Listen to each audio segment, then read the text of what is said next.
Hi, everyone. Thank you for coming tonight. We're very happy to have Katie Smith from Disability Options Network here to speak a little bit about the history of the disability community and just different topics that she's planning to address. So with that, I will hand it off to Katie, and I can start to share my screen with the slides whenever you'd like. Great, thank you, Corey. I'll introduce myself. I'm Katie Smith. I work for Disability Options Network. We are a Center for Independent Living, and I'll tell you a little bit more about what those are. And there, my role is I'm an independent living coordinator. So I help individuals with disabilities to live as independently as they choose in the community. And, you know, for me, independence is I live with my mom, and that's independence. It doesn't have to be that you live in an apartment or a house on your own.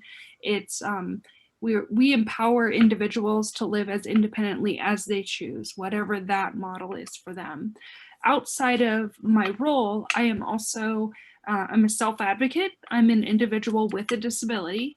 I would consider myself an educator. I work with youth and young adults with disabilities. I have a degree in education and special education, and I'm an athlete. I do a lot of different sports and I love to try new things.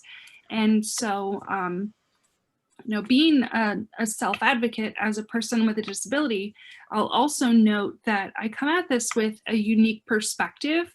I come at disability and discussing disability from a unique perspective because I was not born with my disability. I acquired it at the age of 21. So in that transition age of going from high school to college to what's next in life.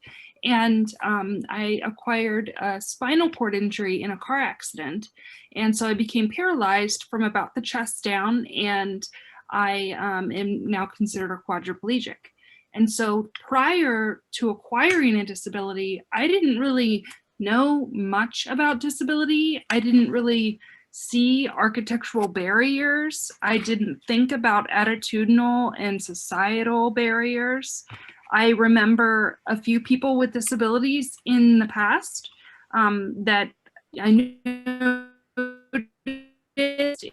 and I thought they were really cool just as people, but I didn't realize anything about all of this really important history and the rights and the culture that we're going to talk about now.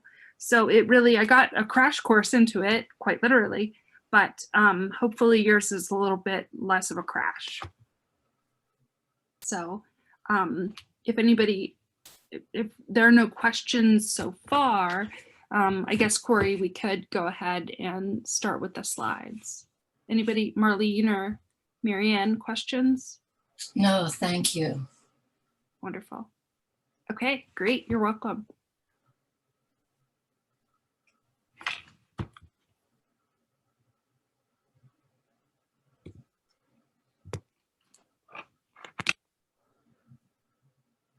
Wonderful, thank you. Yes, so this is disability history and rights. And so this is part of a three-part series, correct, Corey? Yes, it is. We're planning on doing another session in July and another one in August. Wonderful. And so we're going to start with disability history and rights, and we're going to move a little bit more into disability culture and disability pride. But so beginning, we really need to start at the beginning. And so there is a really, disability is a really rich history, a really rich culture.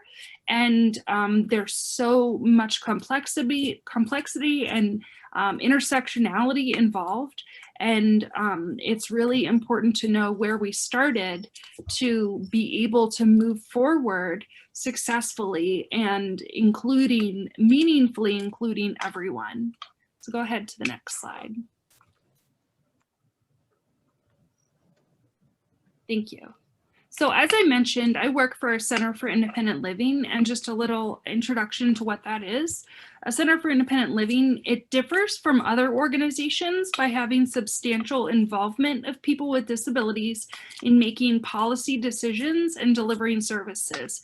So I am an individual with a disability, and I'm helping other individuals with disabilities. I have that lived experience. I understand what it's like to need accommodations, to need services in the home, to have somebody come in and help me. And so I understand that from a really personal level. And so that ensures, not always ensures, but that makes a huge difference in the way that services are provided and making sure that they are meaningful and seeing the people with a disability as they are, as they want to be seen.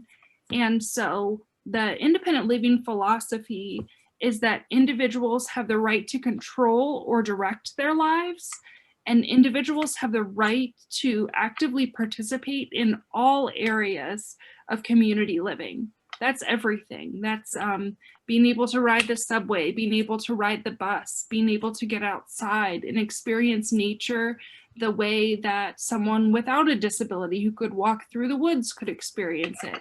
It might be different the way that I do it, but the goal is for me to get the same feeling, the same emotion, the same being able to connect to the dirt, being able to connect to the sun and the trees.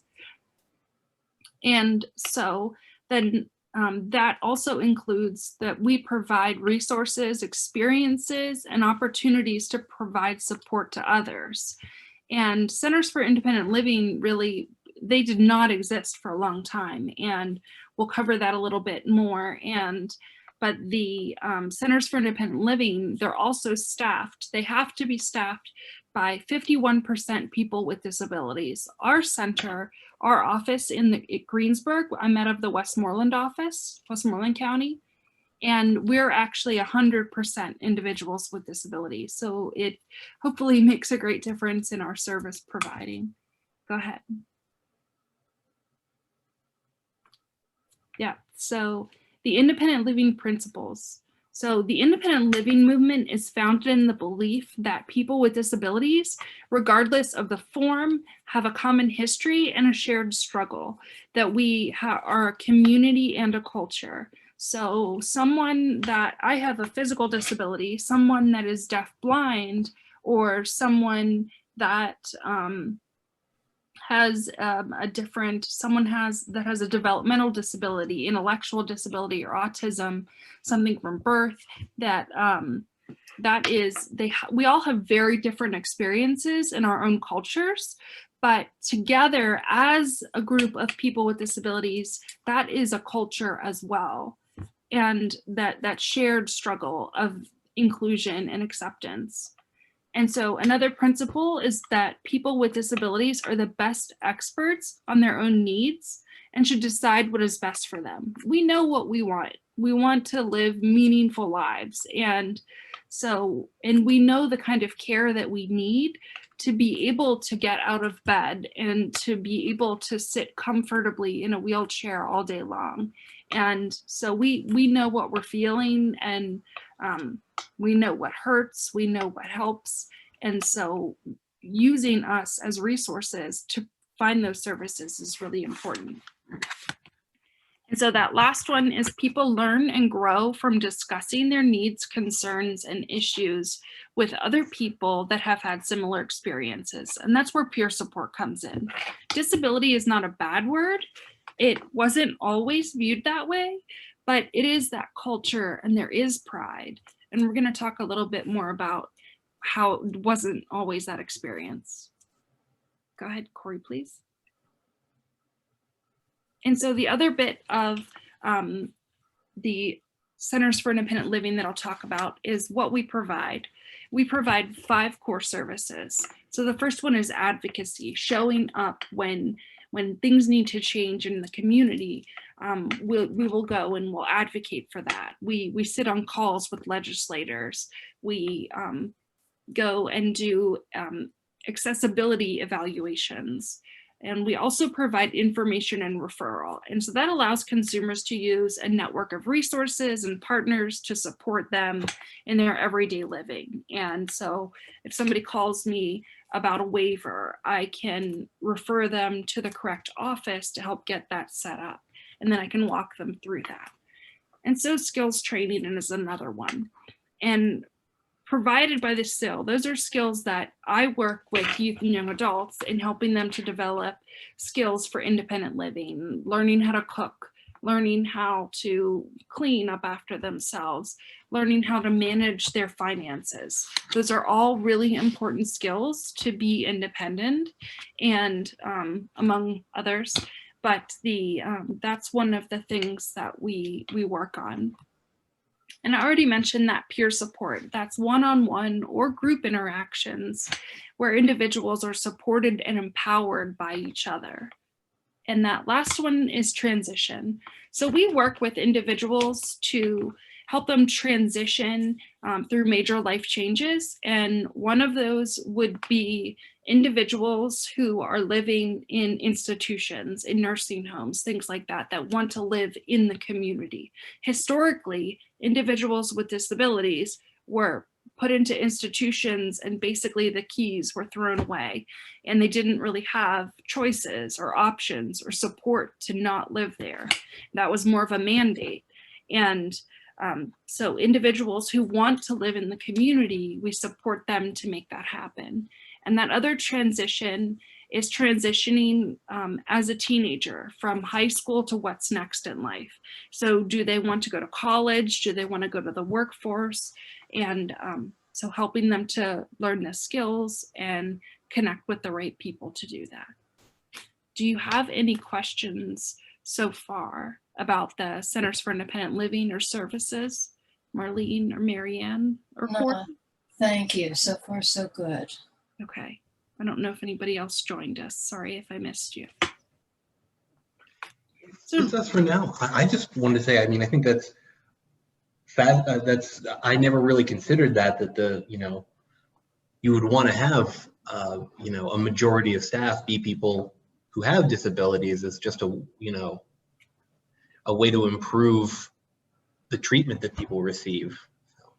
absolutely. And I would not have thought about that either, but it makes sense. We'll talk later about a slogan that became huge in the disability rights movement, and that's nothing about us without us.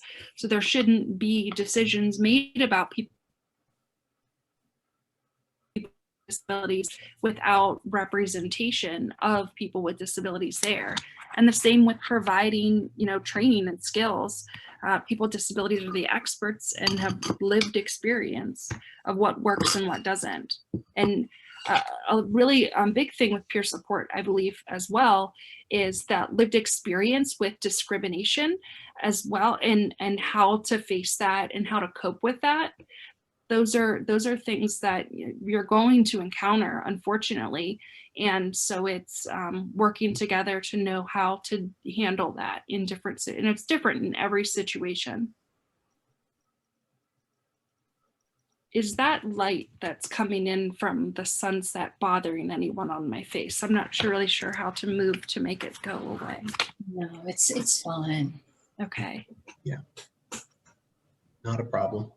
So what is disability? I guess that's sort of, what is disability to you guys? What does that, does anybody want to share what it might mean to you?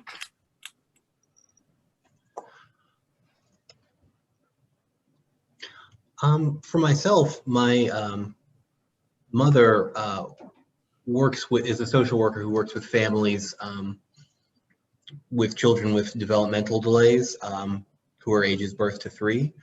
So I grew up with sort of some familiarity with those types of families and the family issues and needs that those people would have, that those families would have. And I've worked with disabled folks, and but I do think that my perspective is limited, just because there's such a diverse range of disability issues. That's what struck me too, Katie, when you talked about the complexity. I appreciate that you acknowledge there is such a range. physical disabilities, the autism spectrum. Yes, absolutely. It really is such a range, and all of the uniqueness of my disability makes it difficult for me to get into buildings and to engage in activities. But being today, I was on a presentation as part of the Disability Pride PA sort of virtual couple weeks, and it was what was it? I want to speak, or I want to be heard, or something like that. And it was deaf blind advocates, self-advocates and advocates who want to be heard and, quote unquote heard, and in the community, and be able to communicate and with ease, and the different legislation or policy changes that need to happen. And it really, I really reached out to them and asked for, how can I be a better advocate? How can I be a better ally? And that's a key term, is that allyship. And so working alongside other people, not speaking for them and assuming what they want, or maybe they asked for something in the past, so I'm just going to assume that's what they want and ask for them.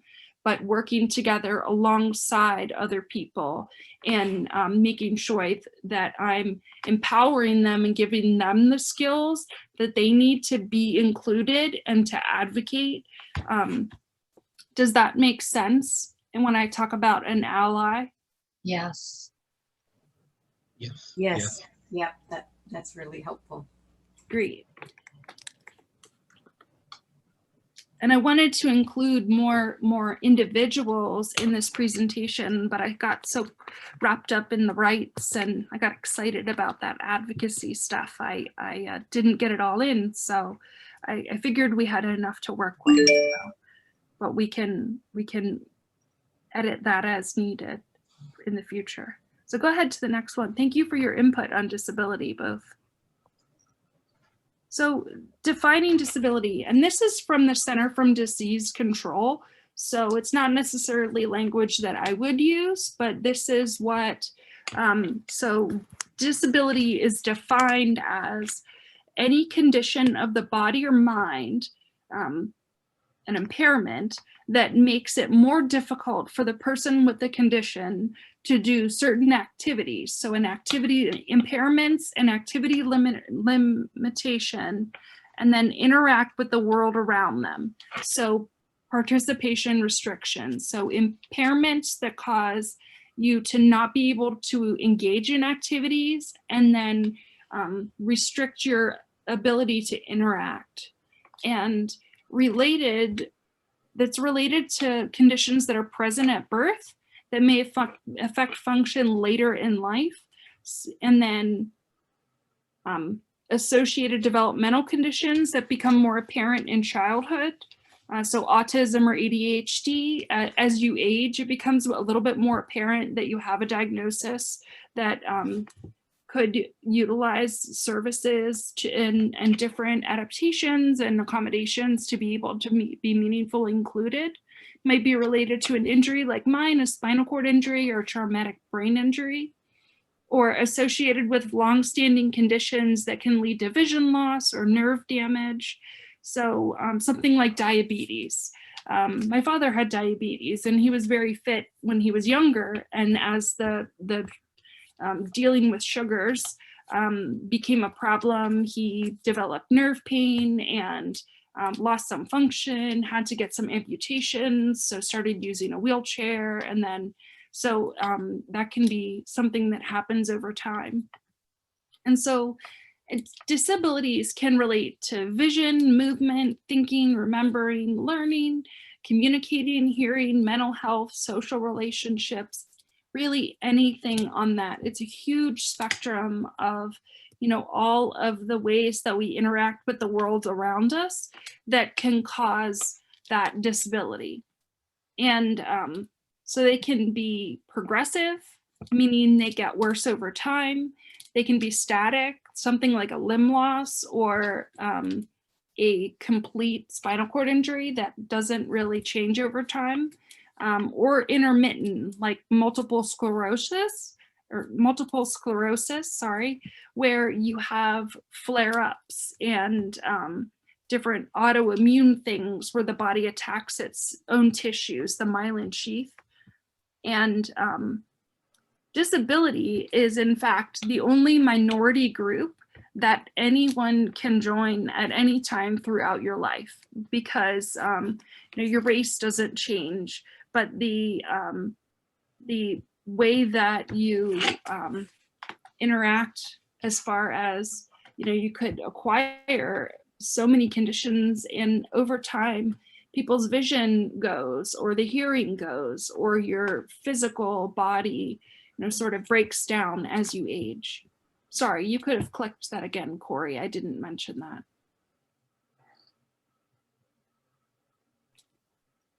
Do you have any questions about that? No. Okay. So go ahead to the next one. So here we have that medical versus social model of disability. The medical model defines sort of disability as a deficiency or an abnormality. It's a problem that derives from the individual. My disability is the problem. My ability to not be able to walk is the problem with me accessing services in a building that has steps. And so the idea is that a cure is needed to be able to make an individual more normal. So individuals with spinal cord injury, for example, there's a lot of stem cell research and doing different stem cell procedures to help individuals with spinal cord injury regain function. And I'm not really sure where that research is, but individuals with spinal cord injury may look at that differently. Part of my disability has made me who I am, and I'm proud of it. And although it is a very difficult thing, and there are parts of me that wish it didn't happen, I have had so many opportunities that I never would have had traveling internationally for sports or advocacy. I never would have had that opportunity. I can't say never, I don't know, but I can't imagine that life would have taken me to different continents if I had not acquired my disability and taken the path that I did. And so it's also that fix comes from a professional, that comes from a doctor. And so that medical model, it looks at what is wrong with the person and not looking at what the person needs. It creates sort of a low expectation and leads to people losing independence and choice and control in their lives, versus that social model is looks at disability as a difference, as is race or gender. It's just something that makes me different from someone else. And it's a part of who you are, not a problem it's a part of who I am, but it's not a problem that derives from me. And that the problem actually derives from my interaction between inaccessible society that's built for a certain mainstream type of individual, not built for everyone.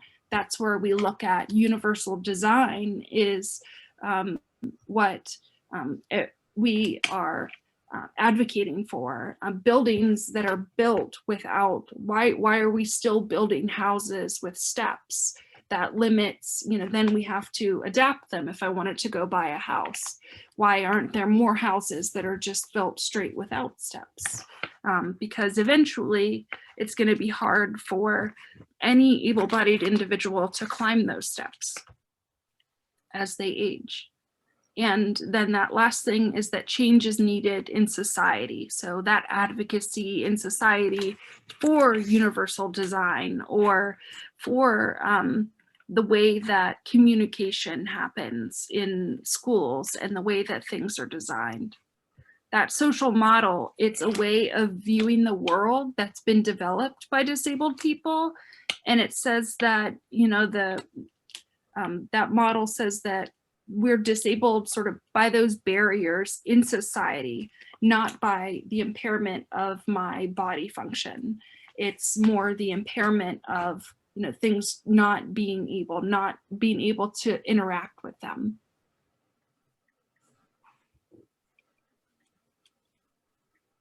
Any questions for that one?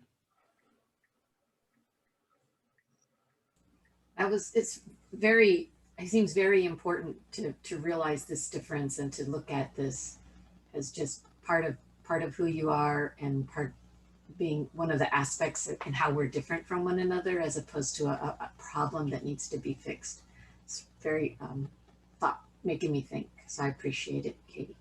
Oh, you're welcome. It is very, it's interesting, and I understand how it can be difficult for people to, you know, wrap their actions and wrap their head and their actions and their thought process from medical model to social model when you've lived a whole life of that different viewpoint of disability. It really takes some time, and it takes some work to make those changes. Yeah, your comment that an individual is disabled by the environment is really powerful. That's a new thought to me, and I appreciate it. Great. Yeah, thank you for sharing that. Yeah, I also just wanted to mention, I mean, it really strikes me as part and parcel with the evolving view that we've had as a society about minority rights in general, from, you know, something that might have been well-meaning, like kindness and charity, and in sort of a paternalistic fashion, to something where we think of the ways in which society itself needs to change, not to, you know, be helping in some you know, paternalistic way, but to be altering society to be more open to all people. Exactly, Corey. Thank you for bringing up that paternalistic viewpoint, and that's also something that I didn't, you know, put in there, but it's huge when you talk about disability history, because there's you know, individuals with disabilities were institutionalized and put away. I mean, way back in history, individuals with disabilities were the subject of entertainment. So think about circuses and things like that. And I mean, that was we've come very far from that, but that is where society, you know, sort of originally how they viewed individuals with disabilities, not knowing how to support them, or for whatever reason, individuals were institutionalized as a problem in society. So putting the problem away versus adapting to make everything work for everybody right off the bat.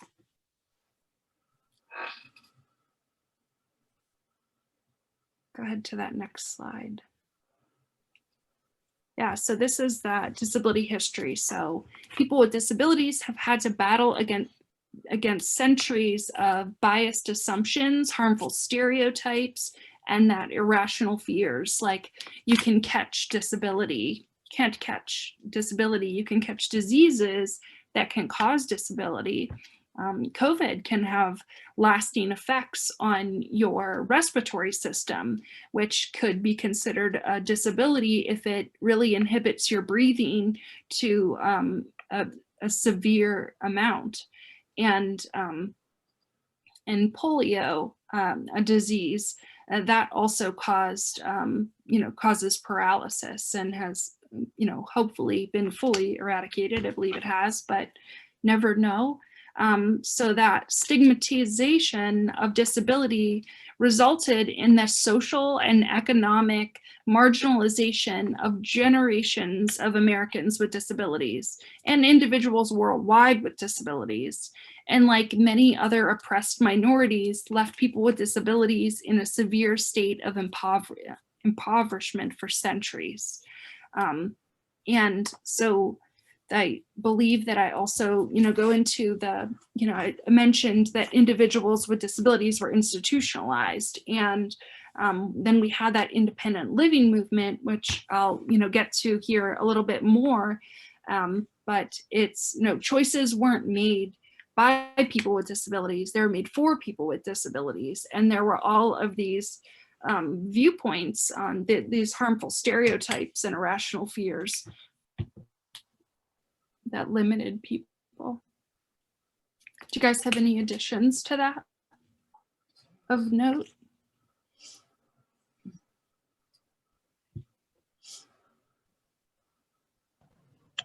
I think not on my end. I think that's good information to have, but yeah. Oh, there's so much. We could spend so much time on disability history. So I've really just, given you a taste of it, but go ahead to that next slide.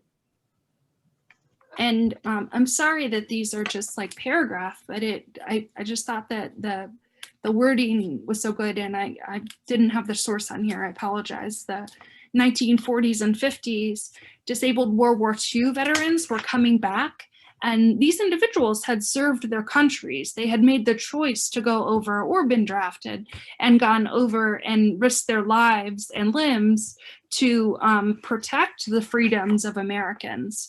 And so with all these veterans coming back, there was a lot of pressure being put on the government to provide them with rehab and vocational training to help support these individuals that had, been citizens and, giving them of themselves and put themselves at risk to help them get back to work and be able to lead those meaningful lives again.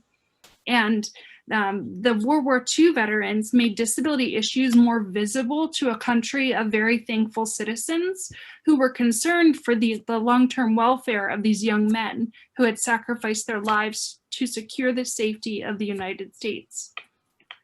And despite initial advancements made toward independence and self-reliance for people with disabilities, they still did not have access to public transportation, telephones, bathrooms, stores.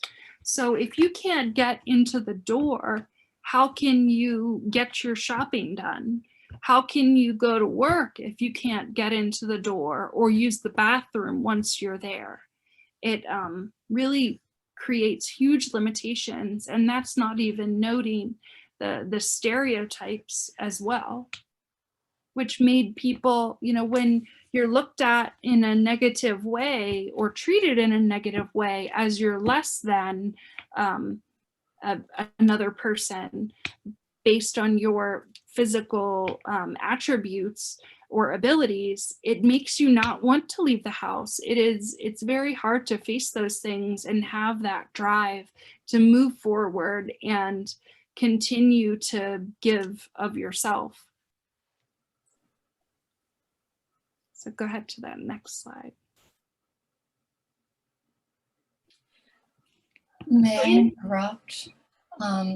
I've got a technical issue. I'm looking at an ad for a Zoom demo, and I don't know how to get back to your slides. Oh. Anybody know what I'm talking about? So it popped up on your computer. Maybe if you hit the escape button, it'll take you out of sort of that full screen mode, and you can exit out of what you need to. Yeah. Yeah. Okay. Well, go ahead. Continue. I'll go ahead. I just wanted to mention briefly also, if you need to leave the meeting and return to it, that would also that might also solve it if the escape key doesn't get you back to where you need to be. Yeah, happy to pause for a minute for you, Marlene. You know what? No, go ahead. I can at least listen. Thank you. Okay. So that the disability rights movement, it was inspired out of the civil rights movement in the 1960s. And the civil rights movement, the laws that came about from that, it barred discrimination based on race, based on ethnicity, based on all of these different, I'm sorry, I don't have the right words in front of me here, but it barred that discrimination based on gender, all of these different categories, but not on disability. Disability was not included in that. And I'm not sure why that was, but the people with individuals with disabilities saw what was happening with the civil rights movement and said, we can do that too. And so the disability rights movement was very different than other social movements, because for social change to happen, those architectural barriers needed to be changed.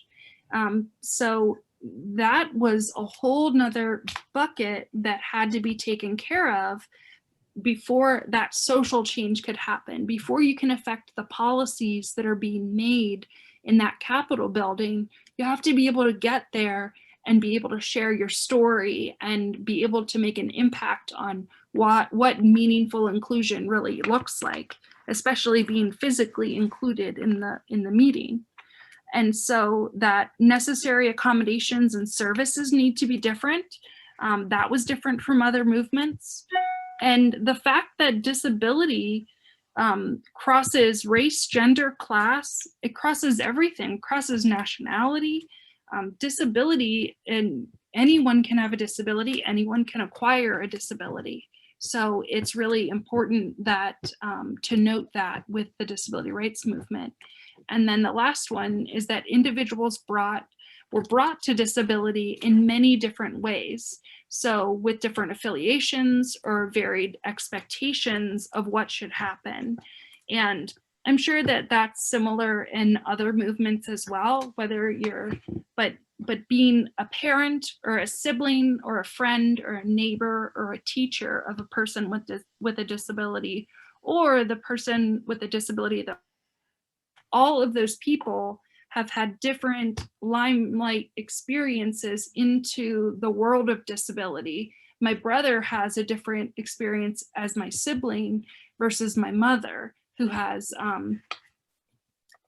had a lot of been involved with me in different scenarios than my brother. And so that breakdown of architectural barriers is really key in getting that meaningful inclusion to happen, and that accommodations and services. So go ahead to the next slide. So Judy Heumann is this powerhouse of a woman and disability advocate who acquired her disability. And I'm sorry, I'm blanking on her disability, but she has a physical disability. She uses a wheelchair.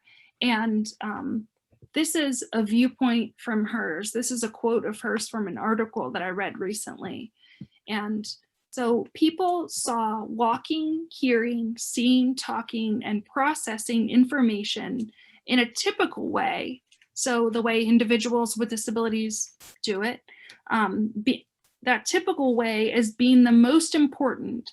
And to a large extent, that's still the case. Non-disabled people wanted us to be shaped in their image. Instead, we began to think about the world as we believed it should be. We saw and still see that the ways we do and want to do things strengthen society. As we gained confidence in who we were and what we wanted and believed in, we became empowered and confident. And so once individuals with disabilities gained more knowledge about opportunities to be involved, it really opens your eyes and empowers you, and seeing other people with disabilities out there advocating also empowers you and makes you more confident. Having that peer support group, that disability rights movement was like a huge peer support group that was doing advocacy work in, thousands of people in a bunch. And that having that group of people with you really makes you stronger and makes you feel more empowered as an individual.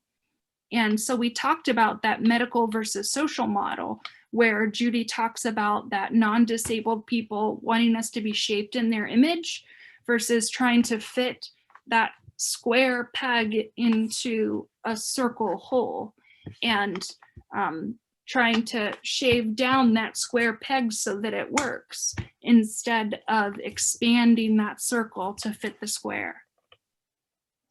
Does anybody have any questions about that? That is a great way to describe it, about trying to reshape the person instead of opening up the society or the environment. Thank you. Yeah, just make it a big blob that a bunch of different things can fit into, and it's hard to do once you already have all of these buildings and battlefields and services. It's hard to change them and make it so that everybody can access the exact same thing, but it's worth the work in being able to include everybody and be good leaders, and to try hard to please everybody, but it's important to make sure everybody can at least have the experiences that they do. I feel like I didn't make much sense with that comment, but hopefully you got something out of it. No, I thought that was great. I just to what Marianne was saying and to what you were saying a little bit, you mentioned, that you weren't sure why, disability wasn't addressed when a lot of these other issues were addressed. And my experience has often been in sort of social justice work that there are all these levels to things, to discrimination based on race, based on gender, where somebody might be progressive or thoughtful about questions about race, but then they think about gender and they just think, oh, that's just the way things are. Right. And I think that that's the case for a lot of people, for a lot of our history about disabilities. They just Right. assume that there are going to be these struggles and so we shouldn't even try to, make society more accessible for those folks. I feel as though I read recently as well that something about, with the civil rights movement and legislation that was being put forth for that including disability would make it such a big chunk to try to get through, that it was considered a separate issue, and so that it would be easier to get results with the Civil Rights Act. But I could be wrong about that. But but it would have been to get everything in the 1960s, when there was the discrimination at the level that there was, to be able to get everything through in one fell swoop would have been very hard to change all those minds, when there would be, there's financial burden to the ADA implications of businesses having to adapt and accommodate. That's definitely something that comes out of it, but there's also a lot of financial assistance to be able to make your business accessible. There's a lot of different things out there. Go ahead to that next slide. So slogans of the disability rights movement, that nothing about us without us. And so that concept embedded in the slogan, nothing about us without us, emerged more in the 1980s and grew in popularity in the 90s among disability rights advocates. And it highlights that desire of individuals with disabilities to represent their own interests. So it's people with disability using those words to demand inclusion in policy and decision-making, being involved in those processes that shape their lives and environment, and ensuring that the voices and perspectives of people with disabilities are at that table. And then that attitudes disable people is that other button from a New York University Awareness Week.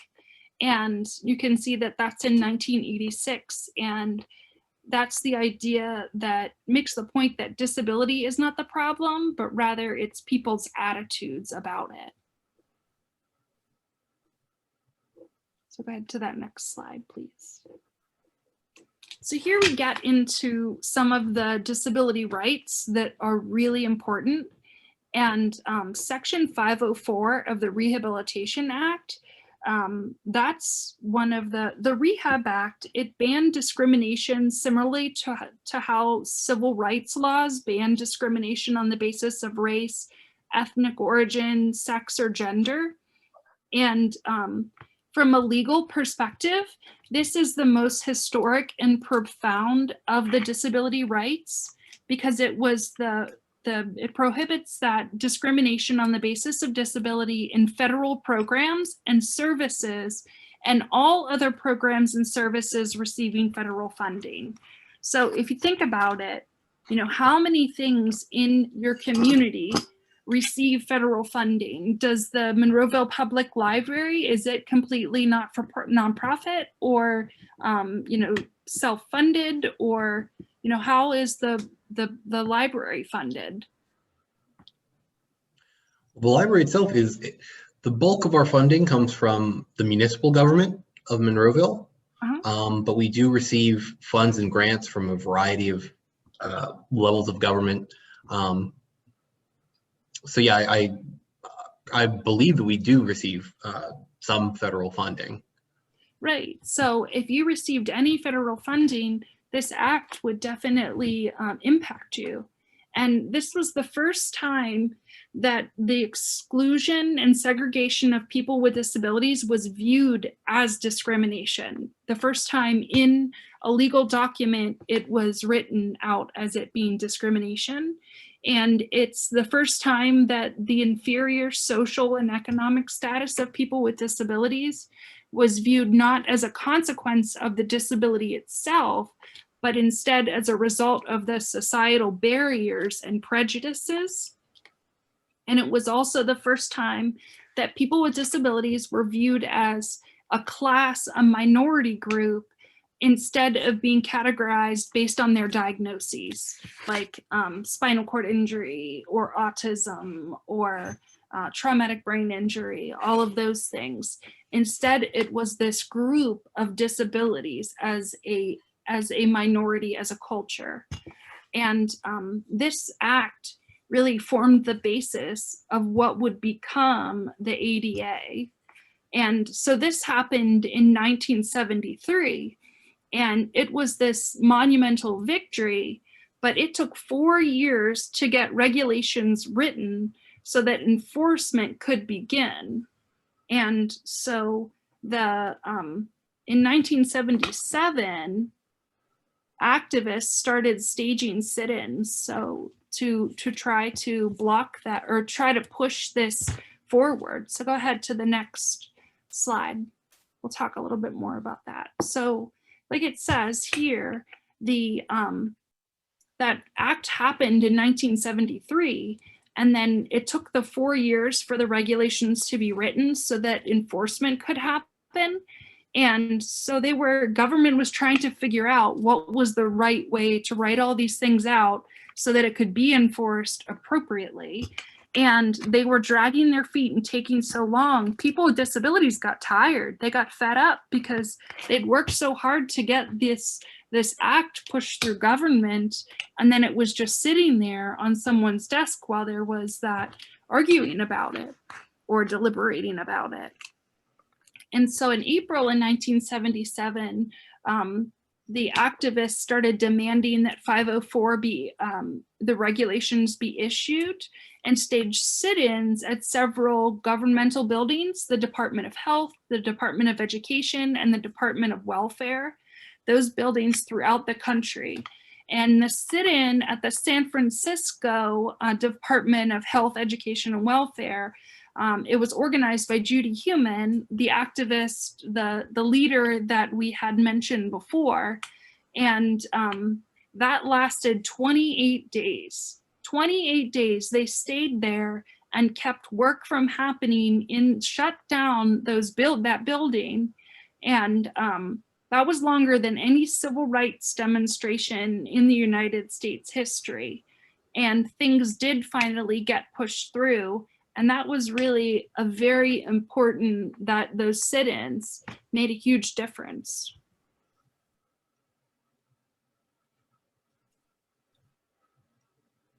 And we only have, there were just a couple more slides on rights. And then I don't know, I'm sure you wanted to keep it to about an hour, Corey. Yeah, roughly an hour, but if we go over, that's not a problem. Okay, I wasn't sure what the plan was with that. So individuals with disabilities really showing up in the community to push things forward. It was a huge showing of what of the power that people with disabilities had, and it really empowered the group of individuals, the whole our whole minority, our whole culture really started to shift to that wanting to live independently and wanting to make things happen. Go ahead to the next slide. So the next act that was really big legislation was in 1975, and it was originally termed the Education of All Handicapped Children Act. But as that language became outdated and more inappropriate, or more appropriate language was adopted, let's say that, it was changed to the Individuals with Disabilities Education Act, and is often referred to as IDEA. And so that guarantees access to a free and appropriate public education in the least restrictive environment for every child with a disability. So that's where special education was born. And so when we say that free, appropriate public education, every child gets to go to kindergarten at 5 years old, regardless of your disability, regardless of what your needs are to be provided in education. You are granted access into that building and granted access to that kindergarten room, and granted access to learning your ABCs.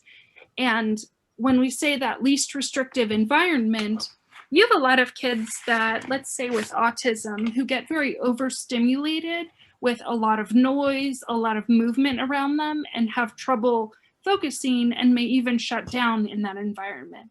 So that is where you might take a student like that and they can be pulled into a special education classroom to be doing some of the bulk of their math and reading and language arts lessons.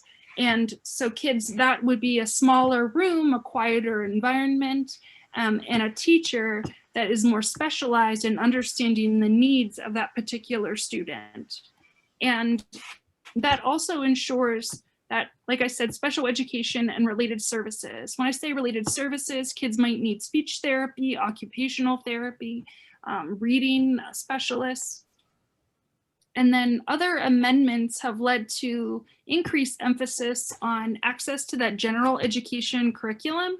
All kids should be learning the same thing to whatever degree is possible. If my science class is learning about frogs and dissecting frogs, I should, even though I have a disability, should have the opportunity to be able to do that as well. And so that's being able to get to the room, being able to get to the frog, the counters aren't very high, things like that. And then provision for services for young children, birth through 5. So that's early intervention is what that's called, where kids before school age are able to get services for reading, for occupational therapy, for different things, to be able to prepare them to be able to best, jump into that school as well. And transition planning. When I say transition planning, that's transition from high school to what's next. And that's what the work that I do at the Center for Independent Living as well. And so the school district does it, and I do it. I do it sort of throughout the lifespan, support people with disabilities. But transition planning really involves making sure that students are self-aware, able to self-advocate, and have a plan for what happens after high school, and have a plan for what their supports are and how they can get them. And then that accountability for the achievement of students with disabilities. Their teachers are now accountable for making sure that their students that have disabilities have success in the classroom and learn things that they're being taught. So prepare students for further education, employment, and independent living. All right, thank you. Go ahead to the next one. So this is the Capitol crawl. So originally talked about the Rehab Act was sort of the founding principles and the founding document for what the ADA would later become. And so in March of 1990, the ADA it had been stalled in Congress, and it was on their desks and not getting the push and movement that it needed. And so it seemed destined to be staying there forever. ADAPT, which is an organization, and ADAPT, there are many grassroots organizations, and ADAPT is one of them. And ADAPT does more of demonstration and acts of civil disobedience to get things done, rather than to really, stay within the yellow lines of the road. ADAPT will go off the road and try to plow down whoever is in the way, so to speak. And that civil disobedience played a part in passing civil rights laws that improved the lives of people with disabilities. And that activism of Wade Blank, who was who led ADAPT, helped establish that advocacy group to fight for people with disabilities for access to transportation, in-home personal assistance services, and to end unnecessary institutionalization of people with disabilities. So Wade Blank took ADAPT when the ADA seemed halted in Congress. Wade Blank took ADAPT to the Capitol and waged a sit-in there, a rally. And this young girl that's pictured here, she's 8 years old. Her name is Jennifer Keeling. She said, she looked at Wade Blank and said, I saw an interview and said, I just want to hop out of my wheelchair and crawl up there. And he said, do it. And so she just abandoned her wheelchair and started army crawling up the steps. And it took her over an hour, but she said, if it takes me days, I'm going to do it. And she just army crawled up those steps at the Capitol in Washington. And it drew support for that key bill that was pending in the House that would extend civil rights for people with disabilities, the ADA. And so 60 people with disabilities followed Jennifer in her, act of crawling up, and abandoned their crutches, wheelchairs, and power chairs and other assistive devices to crawl up those steps, all 78 West Side steps. And then the ADA did get passed. That was March of 1990. You can go ahead to the next one. I have an image here of George H.W. Bush is signing the ADA outside on the lawn of the White House. And this photo is George H.W. Bush, and he's with other disability rights leaders. And the one in the hat is Justin Dart, and he's an amazing advocate that I would love to touch more on next time. And then the one next to him on the other side is Lex Frieden, and he's also been a really prominent advocate for individuals with disabilities and held a lot of neat positions. Justin Dart, actually, he and his wife Yoshiko Dart 3 times used their own funds to travel throughout all 50 states to do sort of accessibility assessments of the states and to inspire people and empower them and talk to different groups about disability and the rights of people with disabilities. They did that 3 times. They traveled internationally, really have a lot of neat things that have come from their work as activists. But I digress a little bit. The Americans with Disabilities Act, that's the broadest law regarding disabled persons to date, enacted in 1990. And I'm not sure exactly what month that happened in 1990, but it wasn't long after. It was in the summer of 1990, I believe. And so it ensures the equal treatment and access for people with disabilities to employment opportunities and then to public accommodations. That's like transportation and other things. And it intended to prohibit discrimination on the basis of disability in employment, so getting jobs, services rendered by state and local governments. Anything provided by the government has to be accessible. Places of public accommodation, stores, hospitals, anywhere you go really that's not a private business, and then transportation, and even private businesses have to be accessible as well. I apologize, but transportation and then telecommunication services as well need to be made accessible to people with disabilities. It makes for the need for reasonable modifications to any of your businesses. And there is funding out there to make that happen. And so the major difference between the ADA and the Rehab Act, which really sort of, they work together. The major difference is that the ADA applies to every type of government, organization, or establishment, where the Rehab Act only applied to federal government programs.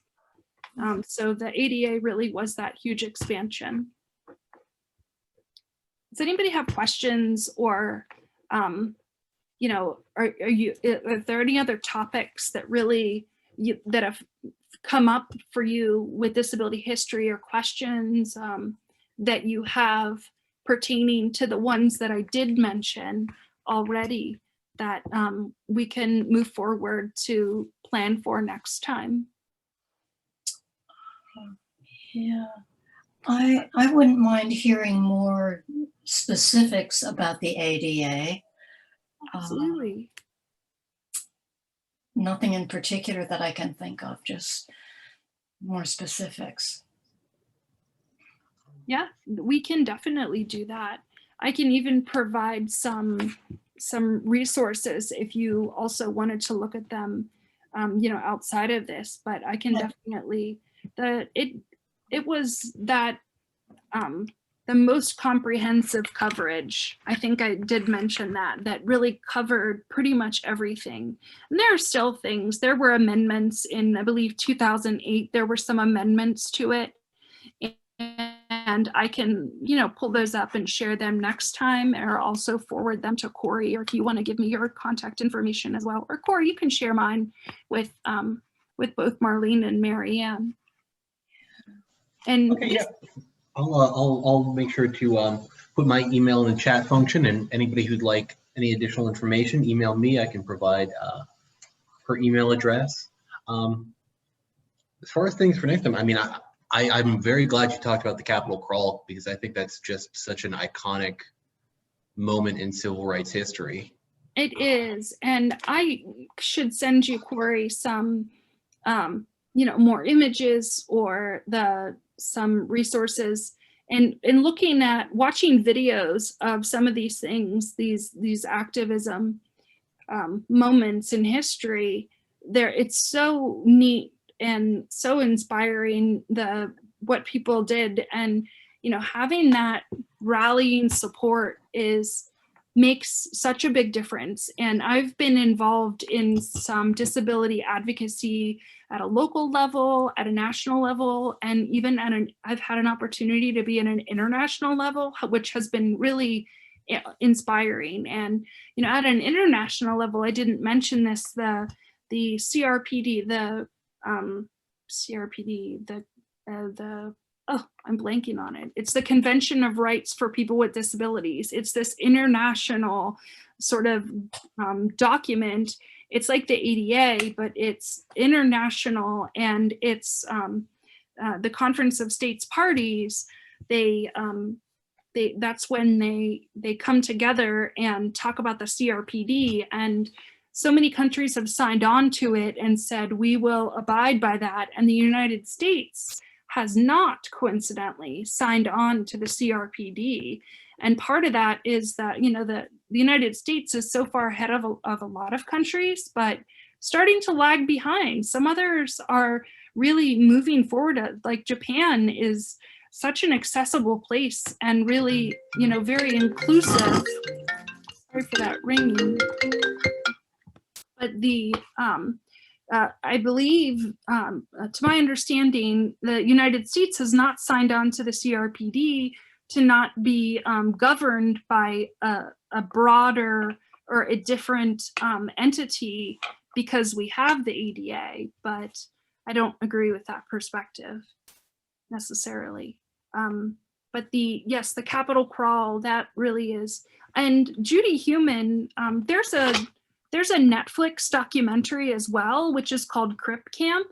And it is a camp, a summer camp for kids with disabilities. And a lot of those kids and them being away from home at a camp for the summer or even for a short period of time, that's where a lot of the independent living movement sort of was inspired by that. And Ed Roberts was at that camp, and he's sort of considered the father of the independent living movement. Justin Dart is the father of the ADA.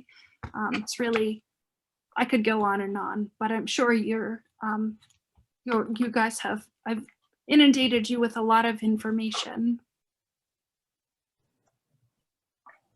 It's a lot of information, but it's very good information. I mean, a lot of things that I was not familiar with. I have a lot of people to look up now. I'll have to send you a list with some associated resources. And Judy Heumann, she gave a really great TED Talk as well. You can just Google that. I believe it's on YouTube. She really speaks so well and has such a personal story with disability, and really is an awe-inspiring. She was, President Obama, I believe, named her to, she was named to a couple governmental positions, and he named her as the first, I believe she was in charge of special education, I'm losing the title that she had, but she was the first individual to hold that spot. And of course, we know that Franklin Delano Roosevelt was the first president that had a physical disability, but there aren't a lot of public appearances or even images of him in his wheelchair. It's very rare. Even when he was in public and gave speeches, he would stand up with braces and hold on to the podium so that he appeared to not have a disability. His disability was hidden more because he subscribed to that medical model of disability in that time versus really pushing forward disability as that experience that he had. Another fun fact. Yeah, and I was glad that you mentioned World War II, because I do think that that's a huge turning point in how we view so many of these issues. You know, and he was sort of that pre-generation, but you know, people ended up changing their views on race relations, on gender roles, and on disability rights and status, I think. I completely agree with you. And the fact that individuals were coming back from a war that really protected Americans and the civil liberties that we have, I think that people, I think it was more of, you know, maybe a pity sort of look at it, and we need to fix these people and help these people. But, you know, and individuals had done a service. And so there was a different look at it, that paternalistic view maybe, but it was something, you know, you have to take what you can get at the time, but don't stop asking for more. So if you don't have any other questions for now, or thoughts for the next one, I have my contact information on that last slide. And I wanted to note what in that picture on that last slide, it says, that's an image that Bush had signed that and inscribed to Justin Dart. And it says, without your drive, your believing, and your leadership, this day would have not been possible. With respect and friendship, George Bush. So that was to Justin Dart.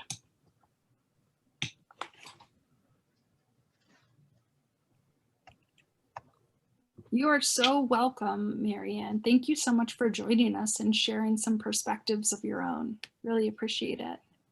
Katie, this Absolutely. was an excellent introduction. Thank you so much. Oh, you are so welcome. Thank you. Thank you also for your participation. Yep, thank you both for coming, and thank you, Katie, for coming and speaking tonight.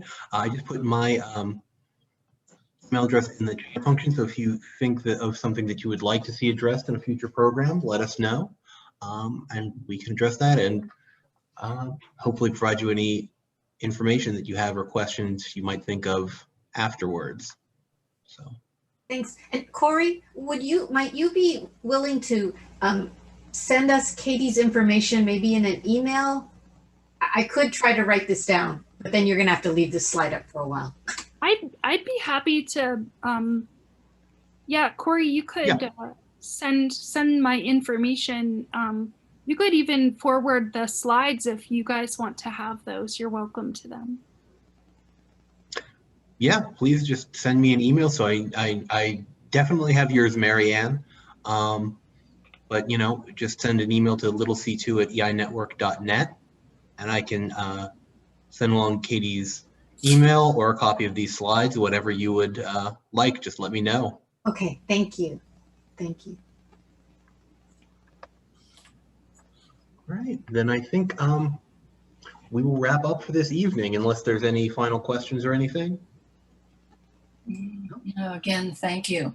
Yes. A big thank you, Katie. You're welcome. Thank you. Thanks so much. And everybody have a nice evening. Yes, you as well. Bye. Bye. Take care. Bye-bye.